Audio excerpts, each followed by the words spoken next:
എഴുത്തിലൂടെ ജനഹൃദയങ്ങളിലേക്ക് ഇറങ്ങിച്ചെല്ലുക എന്നത് ഓരോ എഴുത്തുകാരൻ്റെയും സ്വപ്നമാണ്. എന്നാൽ പലർക്കും അത് സാധിക്കാറില്ല. എന്നാൽ ചിലർക്കാകട്ടെ അവരെഴുതുന്ന എന്തും ജനഹൃദയങ്ങളിൽ ആഴത്തിൽ പതിക്കും. അത്തരമൊരു എഴുത്തുകാരനായിരുന്നു എം.ടി. വാസുദേവൻ നായർ. എം.ടി. വാസുദേവൻ നായർ അത്യാസന്ന നിലയിൽ ആശുപത്രിയിൽ കഴിയുമ്പോൾ സാമൂഹിക മാധ്യമങ്ങളിൽ ആരോ എഴുതിയത് ഓർമ്മ വരുന്നു, ഞങ്ങളുടെയൊക്കെ യൗവനമാണ് ആ വെന്റിലേറ്ററിൽ കിടക്കുന്നത്. എം.ടിയുടെ നിര്യാണ വാർത്ത പത്രങ്ങളിൽ എങ്ങനെയാവും വരുന്നതെന്ന് അറിയാൻ പലരും കാത്തിരുന്നു. പക്ഷേ ആ ദിവസം പത്രങ്ങളില്ലാത്തതുകൊണ്ട് മലയാളത്തിലെ പ്രമുഖ പത്രങ്ങൾ ഓൺലൈൻ പതിപ്പ് ഇറക്കി വായനക്കാരോട് നീതി പുലർത്തുകയാണ് ചെയ്തത്. എം.ടിയുടെ നിര്യാണ വാർത്തകളുടെ ശീർഷകങ്ങളിൽ ഏറ്റവും കൂടുതൽ കടന്നു വന്ന വാക്ക് കാലം എന്നതായിരുന്നു. അദ്ദേഹത്തിൻ്റെ ഏറ്റവും പ്രശസ്തമായ കൃതി കൂടിയാണല്ലോ കാലം. കാലം കവർന്നു എന്നൊരു പത്രത്തിൽ കണ്ടു. കാലം സാക്ഷി എന്നായിരുന്നു മറ്റൊരു പത്രത്തിലെ ശീർഷകം. കാലം മൗനമായി, എം.ടി കാലവും കടന്ന്, ഇങ്ങനെയൊക്കെയായിരുന്നു പത്രങ്ങൾ എഴുതിയിരുന്നത്. മറ്റൊരു പത്രത്തിൽ അക്ഷര സുഹൃതം മാഞ്ഞു എന്ന് കണ്ടിരുന്നു. കഥനഭാരം എന്ന് ഒരു പത്രം എഴുതിയിരുന്നു. കഥനഭാരം എന്നതിൽ ദ മാറ്റി കഥയുടെ ധ ആക്കിയിട്ടാണ് ആ ഒരു ശീർഷകം ഉണ്ടാക്കിയത്. മലയാള പത്രങ്ങൾ ഈ രീതിയിൽ എഴുതുമ്പോൾ ഇംഗ്ലീഷ് പത്രങ്ങളിലും എം.ടിയുടെ സംഭാവനകളെക്കുറിച്ചുള്ള നിരവധി റിപ്പോർട്ടുകൾ വന്നിരുന്നു. എന്നാൽ പെട്ടെന്ന് ശ്രദ്ധിക്കുന്ന ചില ശീർഷകങ്ങളിലൊക്കെ എം.ടി എന്ന ആ ഒരു പേര് വെച്ചുള്ള ഒരു ശീർഷകം ചമക്കലാണ് നമ്മൾ കണ്ടത്. എം.ടിയുടെ നിര്യാണം ഉണ്ടാക്കിയ ഒരു ശൂന്യതാ ബോധത്തിൽ നിന്നാവാം ഒരു പത്രം എം.ടി ഫീലിംഗ് എന്ന് ശീർഷകം നൽകിയത്. മറ്റൊന്നിൽ എം.ടി ഡിപ്പാർട്സ് ക്വൈറ്റ് ക്ലോസ് നിള എന്നാണ് കണ്ടത്. വേർഡ്സ് എം.ടി എന്നും കണ്ടിരുന്നു.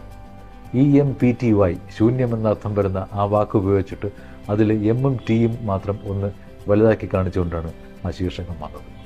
അതിനിടെ ഒരു പത്രത്തിൽ എം.ടിക്ക് കണ്ണീർ പ്രണാമം എന്നൊരു ശീർഷകം കണ്ടു. എം.ടിക്ക് എന്ന് എഴുതുമ്പോൾ ഒരു യാ അവിടെ എഴുതിയതിനാണെന്ന് അറിയില്ല. സാധാരണമായിട്ട് ഇകാരത്തിനപ്പുറത്ത് യാ എഴുതേണ്ട കാര്യമില്ല. എം.ടിക്ക് എന്നെഴുതുമ്പോൾ അവിടെ യാ ചേർക്കേണ്ട കാര്യമേ ഇല്ലാത്തതാണ്. ഇത്രയേറെ വിശദമായി മറ്റാർക്കെങ്കിലും വേണ്ടി പത്രങ്ങൾ എഴുതിയിട്ടുണ്ടോ എന്ന കാര്യം സംശയമാണ്. അത്രയ്ക്കായിരുന്നല്ലോ എം.ടിക്ക് ഓരോ മലയാളിയുടെയും മനസ്സിലുള്ള സ്ഥാനം. ഭാഷയെ വളർത്തുന്നതിൽ മുഖ്യ പങ്ക് വഹിക്കുന്നത് മാധ്യമങ്ങളാണെന്ന കാര്യം ഏവർക്കും അറിയാം. ഭാഷയില്ലാതെ മാധ്യമമില്ല, മാധ്യമമില്ലാതെ ഭാഷയുമില്ല. ഇങ്ങനെ പരസ്പര പൂരകമായ ഒരു ബന്ധം നിലനിൽക്കുന്നതിനാൽ മാധ്യമങ്ങൾ ഭാഷയിൽ വരുത്തുന്ന പരിഷ്കാരങ്ങളെ പൊതുവെ സമൂഹം വളരെ കാര്യമായി വീക്ഷിക്കാറുണ്ട്. എന്ന് മാത്രമല്ല, ഇത്തരം പരിഷ്കാരങ്ങൾക്ക് ഒരു സ്വീകാര്യതയും ലഭിക്കാറുണ്ട്. അതുകൊണ്ടാണല്ലോ കഴിഞ്ഞ കുറേ വർഷങ്ങളായി ഈ വർഷത്തെ വാക്ക് എന്ന് പറഞ്ഞ് ചില വാക്കുകൾ അവതരിപ്പിക്കുന്ന രീതി പത്രങ്ങളും മാസികകളും ഒക്കെ തുടങ്ങിയിട്ടുള്ളത്. കഴിഞ്ഞ വർഷം മലയാളത്തിലെ ഒരു പ്രമുഖ പത്രം പല വാക്കുകളെ ഇതുപോലെ കണ്ടെത്തിയിരുന്നു. അതിലൊന്ന് മാപ്ര എന്നായിരുന്നു. മാധ്യമപ്രവർത്തകർ എന്നുള്ളതിൻ്റെ ഒരു ചുരുക്കപ്പേരായിട്ട് മാപ്ര, നിർമ്മിത ബുദ്ധി തുടങ്ങിയ വാക്കുകളായിരുന്നു കഴിഞ്ഞ വർഷം ഏറ്റവും ആഘോഷിക്കപ്പെട്ടത്. ഇത്തരം വാക്കുകൾ നമുക്ക് നൽകുന്നത് മാധ്യമങ്ങൾ തന്നെയാണ്. എന്ന് മാത്രമല്ല, ഓരോ മാധ്യമം വരുമ്പോൾ പുതിയ പുതിയ വാക്കുകൾ വരാറുമുണ്ട്. സിനിമ വഴി പല വാക്കുകളും ജനങ്ങളുടെ ഇടയിൽ പ്രചാരം നേടിയിട്ടുണ്ട്. ഈ കഴിഞ്ഞ വർഷം അമ്പാൻ എന്നൊരു വാക്കാണ് കൂടുതൽ ആളുകൾ പറഞ്ഞിട്ടുള്ളതും ഉപയോഗിച്ചിട്ടുള്ളതും എന്നാണ് ഒരു പത്രം കണ്ടെത്തിയിട്ടുള്ളത്. അമ്പാൻ എന്ന വാക്കിനെ ഒരു സമിതി ചേർന്ന് കണ്ടെത്തുമ്പോൾ നമ്മൾ ചില പഴയ വാക്കുകളും ചില പ്രയോഗങ്ങളും മറന്നുപോകരുതല്ലോ. പുരുഷന്റെ യുദ്ധമൊക്കെ ഇതുപോലുള്ള പ്രയോഗങ്ങളാണ്.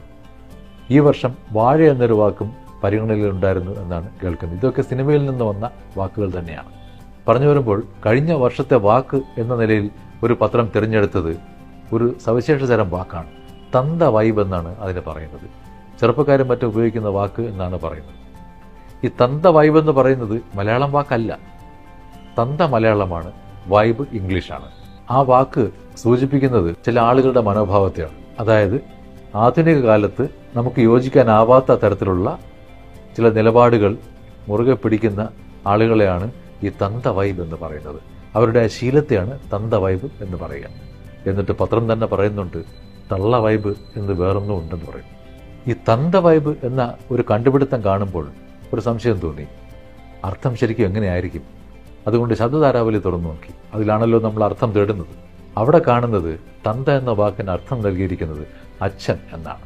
എന്നിട്ട് ബ്രാക്കറ്റിൽ കൊടുത്തിട്ടുണ്ട് താണ ജാതിക്കാരുടെ ഇടയിലുള്ള പ്രയോഗം. തന്ത എന്നത് പച്ച മലയാളമാണ്, തനത് പ്രയോഗമാണ്. അതിന് ഈ താണജാതിക്കാർക്കിടയിലുള്ള ഒരു പ്രയോഗമെന്ന് കൊടുത്തിരിക്കുന്നതിൽ തന്നെ ഒരു തന്തവൈബ് കാണാനുണ്ട് എന്നേ പറയാനാവും. ഇത് പറയുമ്പോഴാണ് തന്ത എന്ന വാക്ക് ഫാഷനബിൾ അല്ലാതായിട്ട് ഒരുപാട് കാലമായിട്ടുണ്ടാവും. പക്ഷേ ഈ തന്ത എന്ന വാക്കിനൊപ്പം വേറെ ചില പ്രയോഗങ്ങളുണ്ട്. തന്തയാൻ, തന്തിയാൻ, തന്തേൻ എന്നൊക്കെ. അത് ഓരോ പ്രദേശത്തെയും ഒരു രീതി അനുസരിച്ച് അവർ ഉപയോഗിക്കുന്ന ഭാഷയാണ്. തന്തപ്പഴവൻ എന്നൊരു പ്രയോഗവും നിഘണ്ടുവിൽ കാണുന്നുണ്ട്. പക്ഷേ ഇതൊക്കെയാണെങ്കിലും തന്തി ആപ്പീസ് എന്ന് പറഞ്ഞാൽ അത് തന്തയുമായിട്ട് ബന്ധമുള്ളതല്ല, കമ്പി ആപ്പീസാണ്.